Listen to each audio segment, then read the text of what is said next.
Next अगर बात करें आपकी fourth chemical property, that is the reaction with halogen. तो आपको पता है हेलोजन के साथ रिएक्ट करके कौन से कंपाउंड बनते हैं, हैलाइड्स बनते हैं। तो ग्रुप 16 जो है, सारे मेंबर्स ग्रुप 16 फैमिली के या ऑक्सीजन फैमिली के सारे मेंबर्स बेटा आपके हेलोजेंस के साथ रिएक्ट करके हैलाइड्स फॉर्म करते हैं। ठीक है, तो सबसे पहले अगर बात की जाए कि कौन कौन से हैलाइड फॉर्म करते हैं, तो सबसे पहले अगर हम बात करें तो 3 टाइप के आपके ग्रुप 16 हैलाइड फॉर्म करते हैं। पहला है आपका EX6, ठीक है। नेक्स्ट जिसको हम हेक्सा हैलाइड बोलते हैं, हेक्सा हैलाइड्स।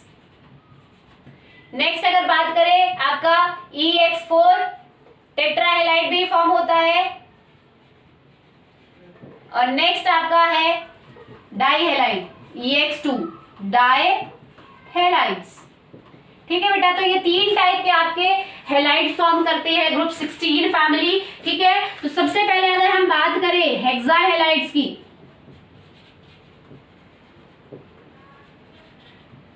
तो only hexa halides of fluorine, ठीक है, कैन एग्जिस्ट। सिर्फ आपके फ्लोरीन के ही हेक्सा हैलाइड फॉर्म करती है ग्रुप 16। ठीक है, ग्रुप 16 के जो भी मेंबर है, sulphur, selenium, tellurium, polonium, hexa halide जो है आपके सिर्फ फ्लोरीन के ही एग्जिस्ट करते हैं। ठीक है, ऐसा क्यों है? क्योंकि अगर हम बात करें +6 ऑक्सीडेशन स्टेट की, तो as we move down, go down, stability of +6 oxidation state decreases, stability of +6 oxidation state decrease हो जाती है। इस वजह से आपका क्या होता है, फ्लोरीन ही एक ऐसा एलिमेंट है जो कि बहुत ज्यादा इलेक्ट्रोनेगेटिव होता है, वो बाहर से इलेक्ट्रॉन पुल करता है। ठीक है, इसीलिए आपके फ्लोरीन के ही हेक्सा हैलाइड्स यहाँ पे आपको मिलेंगे। ठीक है, तो अगर हम बात करें,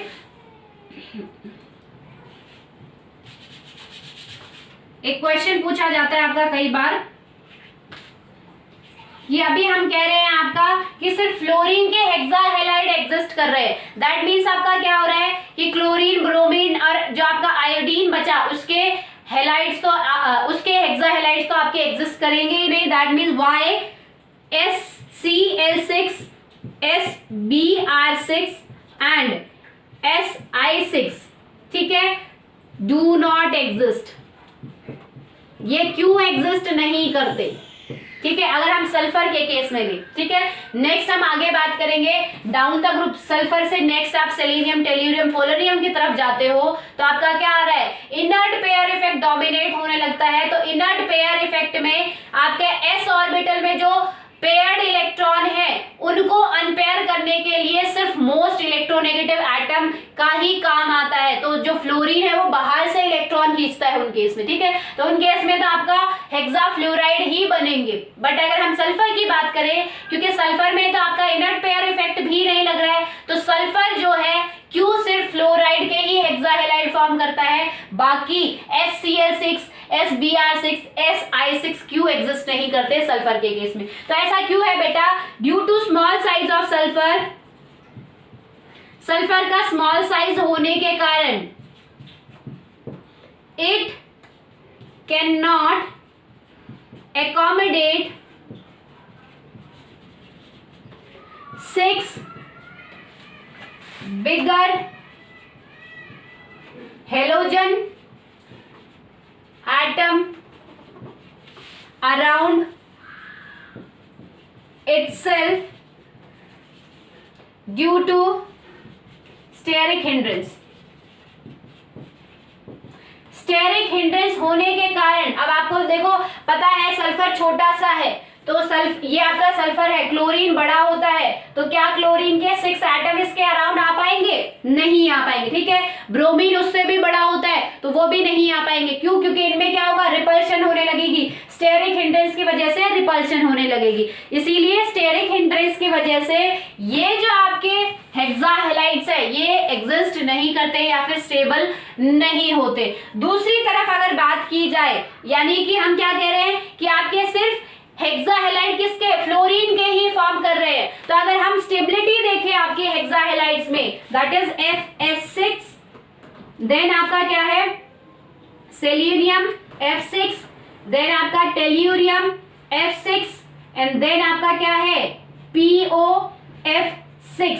तो अगर इनकी बात की जाए बेटा, तो इनमें से स्टेबल कौन होगा, सबसे ज्यादा स्टेबल आपका कौन सा फ्लूराइड होना चाहिए इन हेक्साहेलाइड में, क्योंकि सिर्फ यही आपके हेक्साहेलाइड एग्जिस्ट करते हैं। तो सबसे ज्यादा स्टेबल होता है सल्फर का हेक्साहेलाइड, देन इसका। ऐसा क्यों, रीजन क्या है, क्योंकि सल्फर आपका छोटा एटम है, ठीक है, और फ्लोरीन भी आपका छोटा होता है। तो वो क्या करता है, प्रॉपरली सल्फर को चारों तरफ से 6 तरफ से कवर करके इनर्ट बना देता है,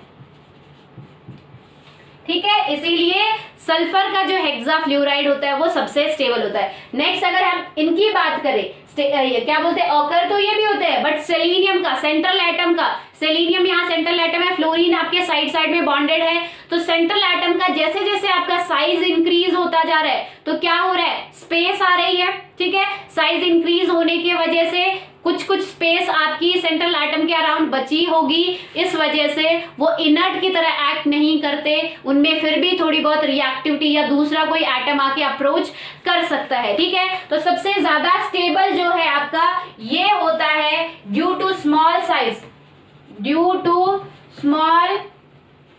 size of sulphur and fluorine,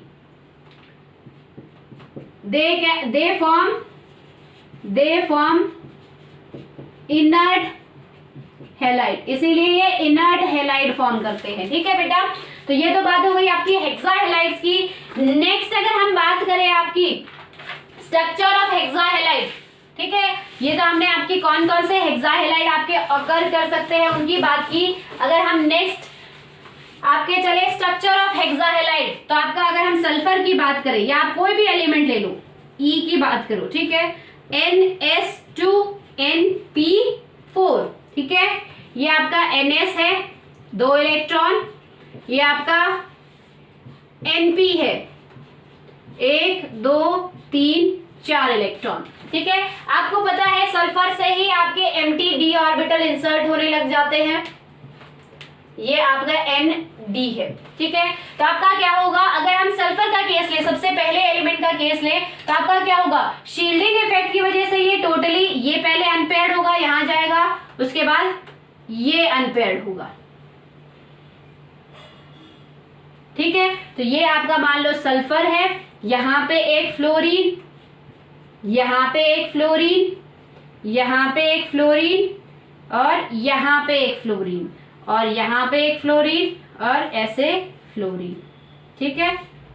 इस तरीके से आपकी स्ट्रक्चर होती है, ठीक है। तो अगर हम इसकी बात करें, ये स्ट्रक्चर आपका क्या, अगर हम हाइब्रिडाइजेशन की बात करें तो आप देख सकते हो सारे सिंगल बॉन्डेड है, दैट मीन्स आपकी टोटली जितने भी सिंगल अनपेयर्ड इलेक्ट्रॉन है सभी ऑर्बिटल्स की हाइब्रिडाइज, वो उनको मिक्स किया जाएगा, हाइब्रिडाइजेशन होगी उनकी, और क्या होगा, एक S 3P और 2D, sp3d2 हाइब्रिडाइजेशन होगी sp3d2, ठीक है। और आपको पता है sp3d2 की शेप कैसी होती है,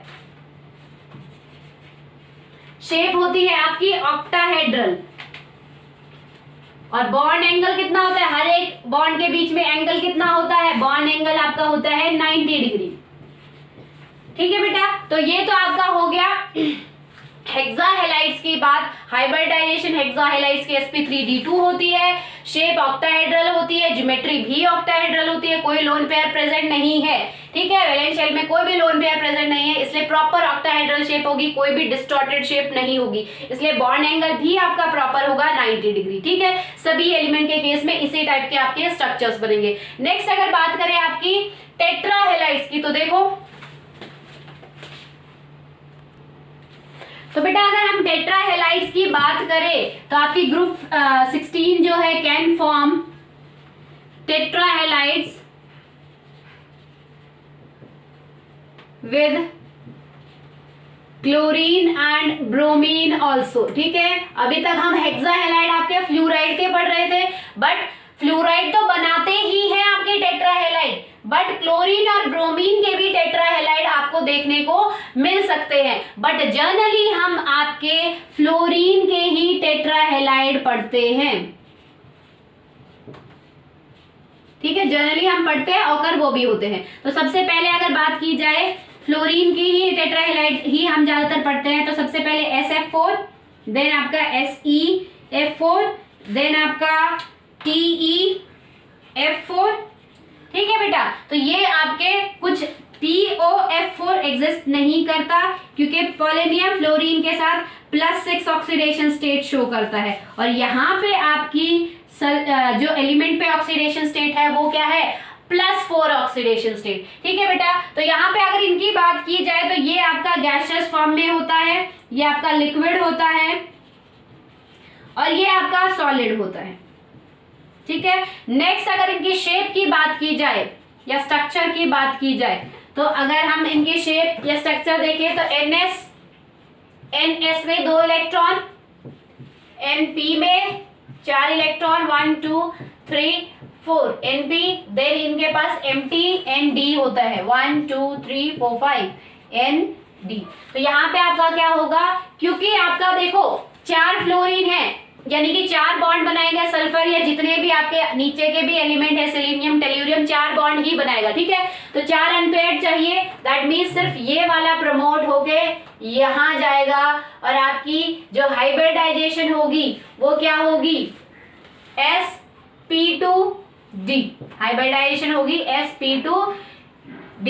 ठीक है, नेक्स्ट अगर बात करें, ये मान लो सल्फर है, कोई भी आप एलिमेंट ले सकते हो सल्फर, तो सल्फर के ऊपर आपका क्या होगा, पहले sp2,3d में लोन पेयर होंगे।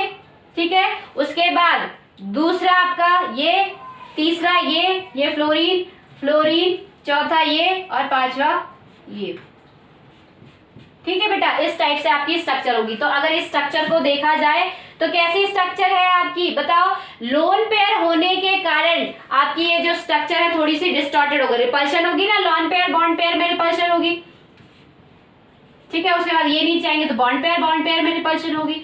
इस वजह से ये जो स्ट्रक्चर है कैसी है, सी-सॉ, जो आप झूला देखते हो सी-सॉ, एक तरफ बैठ जाते हैं दूसरा ऊंचा उठ जाता है, उसी टाइप का। अगर लोन पेयर को हटा दिया जाए तो आपका इसके शेप कैसी है, सी-सॉ शेप है। हाइब्रिडाइजेशन आपकी sp3d है, शेप आपकी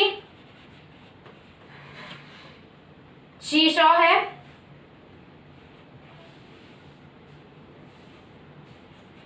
और ज्योमेट्री की बात की जाए तो ज्योमेट्री आपकी ट्राइगोनल पिरामिडल है,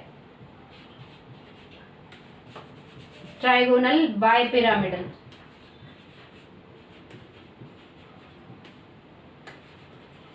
ठीक है, ट्राइगोनल देखो, ये ट्रायंगल हो गया, पिरामिडल।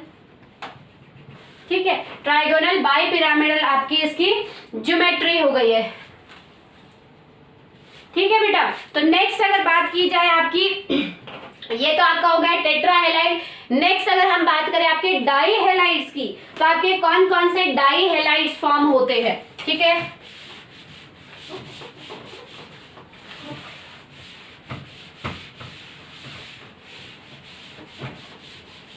तो डाईहेलाइड्स की अगर हम बात करें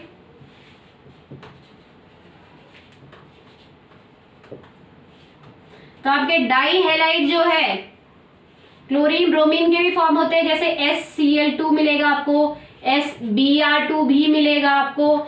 देन अगर बात करें SeCl2, SeBr2, देन अगर हम बात करें आपकी टेल्यूरियम Cl2, ठीक है, और आपकी tellurium Br2, polonium Cl2, polonium Br2। ठीक है बेटा, ये एग्जिस्ट करता है, ये एग्जिस्ट नहीं करते दोनों, बट ये फिर से एग्जिस्ट करते हैं। तो ऐसा क्यों बेटा? आपको पता है कि जो सल्फर होता है वो स्मॉल साइज में होता है, तो सल्फर और जो आपके इसके बीच में जो बॉन्ड बनेगा वो कोवेलेंट बॉन्ड होता है। नेक्स्ट अगर आप नीचे की तरफ आओ तो आपका क्या होता है, मेटेलिक नेचर इंक्रीज होता है। ठीक है, साइज इंक्रीज होने के वजह मेटेलिक नेचर इंक्रीज होता है तो ये आपके आयोनिक बॉन्ड बनाते हैं। बट अगर हम इसकी बात करें तो ये क्यों एग्जिस्ट नहीं करता, सेलेनियम डाइक्लोराइड या सेलेनियम डाइब्रोमाइड क्यों एग्जिस्ट नहीं करता? सेलेनियम जो है आपका उसका इंटरमीडिएट साइज होता है, ना ही तो वो इसकी तरह होता है सल्फर की तरह छोटा साइज, ना ही तो वो डाउन वाले मतलब पोलोनियम की तरह बड़ा साइज होता है कि आपका आयनिक बॉन्ड बना सके। इसीलिए जो इसके बॉन्ड बनते हैं ना ही तो ये कोवलेंट स्टेबल बॉन्ड बनाता है, ना ही ये आयनिक स्टेबल बॉन्ड बनाता है, इसीलिए आपका ये एग्जिस्ट नहीं करता। ठीक है, दोबारा बता रही हूं, सल्फर स्मॉल साइज होने के कारण आपका प्रॉपर ब्रोमीन और क्लोरीन के साथ कोवलेंट बॉन्ड फॉर्म करता है, स्टेबल कोवलेंट बॉन्ड। नेक्स्ट अगर हम इनकी बात करें टेल्यूरियम और पोलोनियम, आपका क्या होता है, down the group size increase होता है, मेटेलिक कैरेक्टर इंक्रीज हो रहा है, तो साइज इंक्रीज होने की वजह से, मेटेलिक कैरेक्टर इंक्रीज होने की वजह से ये प्रॉपर स्टेबल आयनिक बॉन्ड बनाते हैं हेलोजेंस के साथ, स्पेशली क्लोरीन और ब्रोमीन के साथ। बट अगर हम सेलेनियम की बात करें तो सेलेनियम के ना ही तो डाइक्लोराइड एग्जिस्ट करते हैं ना ही डाइफ्लोराइड, क्योंकि सेलेनियम का साइज इंटरमीडिएट साइज होता है, ना ही तो छोटा ना ही बहुत बड़ा, इसीलिए ये स्टेबल कोवलेंट बॉन्ड भी फॉर्म नहीं करते, ना ही स्टेबल आयनिक बॉन्ड फॉर्म करते हैं, क्योंकि इनकी साइज छोटे अगर साइज में है तो उनकी रेंज होती है कोवलेंट बॉन्ड फॉर्म करने की, बड़े साइज में है तो उनकी रेंज होती है आयनिक बॉन्ड फॉर्म करने की। बट इसका जो साइज है इंटरमीडिएट साइज है, इसीलिए ये स्टेबल कोवलेंट बॉन्ड शो नहीं करता क्लोराइड और ब्रोमाइड के साथ, इसीलिए ये एग्जिस्ट नहीं करता। ठीक है, नेक्स्ट अगर हम बेटा इसकी शेप की बात करें, डाई हैलाइड्स की शेप की बात करें तो आपका क्या है, NH2 NP4, ये आपका NS2, ये आपका NP4।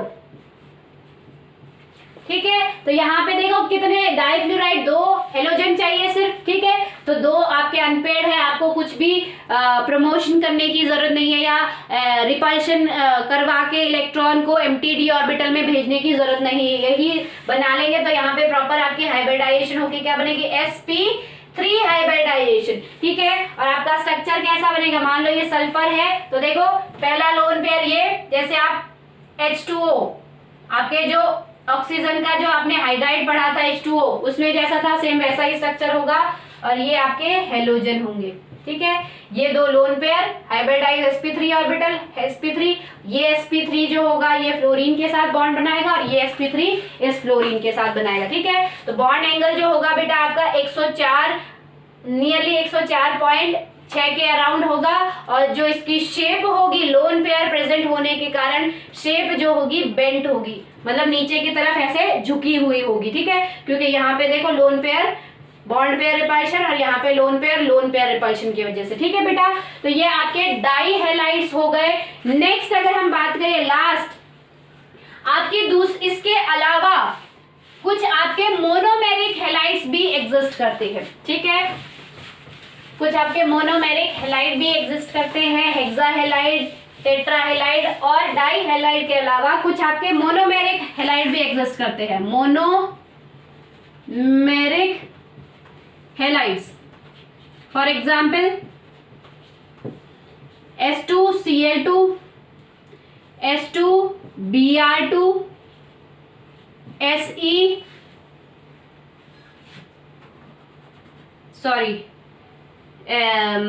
Te2Br2, Se2Cl2। ठीक है, इस टाइप के आपके मोनोमेरिक हैलाइड भी एग्जिस्ट करते हैं। अब आपके दिमाग में क्वेश्चन आ रहा होगा कि हेलोजन तो 2 है, तो ये क्या डाई हैलाइड नहीं है, ये डाईमेरिक नहीं है? नहीं बेटा, ये मोनोमेरिक है, क्योंकि कैसे एग्जिस्ट करता है देखो, ये सल्फर, देन आपका अगेन सल्फर, ये आपका क्लोरीन, ये आपका क्लोरीन, इस तरीके से आपके डाइमर्स होते हैं। तो अगर आप इनको ब्रेक करो इसकी एक यूनिट को, तो ये कैसे यूनिट होती है, मोनोमेरिक। मोनोमर आपका पॉलीमर में आपने पढ़ा होगा, बायोमोलिक्यूल में जो सबसे छोटी यूनिट होती है, मोनोमर में क्या है आपका एक ही हेलोजन है, इसीलिए हम इसको मोनोमेरिक हैलाइड कहते हैं, जो कि आपकी डाईमेरिक फॉर्म में एग्जिस्ट करती है, डाईमेरिक फॉर्म में एग्जिस्ट कर रहे हैं। ठीक है बेटा, तो इस टाइप के भी आपको हैलाइड्स काफी देखने को मिल सकते हैं। नेक्स्ट अगर बात करें, ये जो आपके मोनोमेरिक हैलाइड है ये डिस्प्रपोर्शनेशन रिएक्शन शो करते हैं, डिस्प्रपोर्शनेशन रिएक्शन।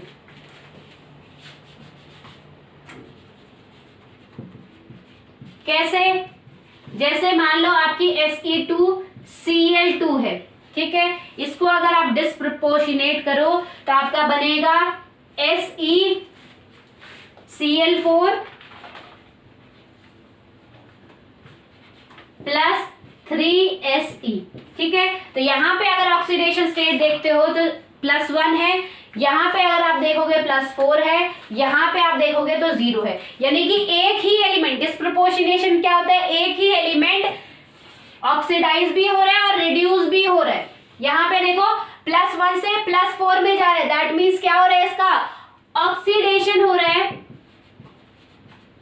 और यहां से देखो +1 से 0 पे जा रहा है, दैट मीन्स रिडक्शन हो रहा है, ये रिड्यूस हो रहा है, ठीक है। तो एक ही एलिमेंट का ऑक्सीडेशन भी हो रहा है और रिडक्शन भी हो रहा है साइमल्टेनियसली, दैट मीन्स आपके जो मोनोमेरिक हैलाइड्स होते हैं वो डिस्प्रपोर्शनेशन रिएक्शन शो करते हैं, ठीक है बेटा। तो ये तो बात हो गई आपकी केमिकल प्रॉपर्टीज की। नेक्स्ट हम इससे आगे के लेक्चर में प्रोसीड करेंगे। आई होप आज का कंसेप्ट आपको समझ में आया होगा। That's all for today, thank you.